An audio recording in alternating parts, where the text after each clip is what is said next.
Subbalakshmi, మేడ్సెట్ Subbalakshmi sir. Subbalakshmi గారు ఒక బాధ. అవును సార్. భూమి మీదేనా? మాది మాదేనండి. మా మామయ్య గారు సంపాదించిందండి. మీ మామయ్య గారు సంపాదించిన భూమిని వాళ్ళు తీసేసుకోవడానికి మరి రోడ్ పాయింట్ సార్. రికార్డులు మార్చేశారా? మార్చేశారు సార్, పేర్లు మార్చేశారండి, అన్ని మార్చేశారు. డీసెంట్ గా వారం రోజుల క్రితం మాది పొలం దున్నేశారండి. దున్నేస్తే మా ఆయన గారు వాళ్ళ వల్ల ఇదైపోయి హాస్పిటల్లో ఉన్నారండి వారం రోజుల నుండి.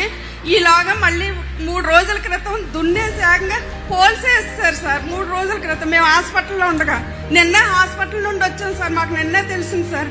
మాకు మీరే న్యాయం చేసి నా భర్తను కాపాడాలని కోరుకుంటున్నాను సార్. ధైర్యంగా ఉండి సుబ్బలక్ష్మి గారు.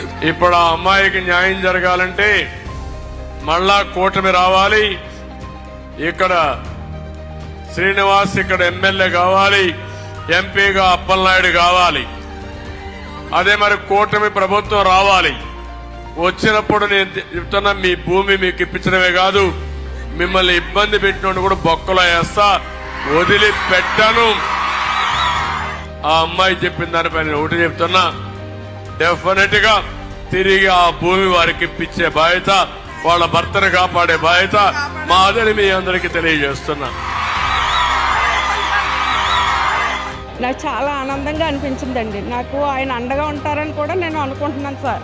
చంద్రబాబు నాయుడు గారు నాకు న్యాయం చేస్తారని నేను కోరుకుంటున్నాను సార్. నాకు అండగా నిలబడతారని నేను అనుకుంటున్నాను సార్. నా భర్తను రక్షించి నా ల్యాండ్ నాకు ఇప్పిస్తారని నేను కోరుకుంటున్నాను సార్.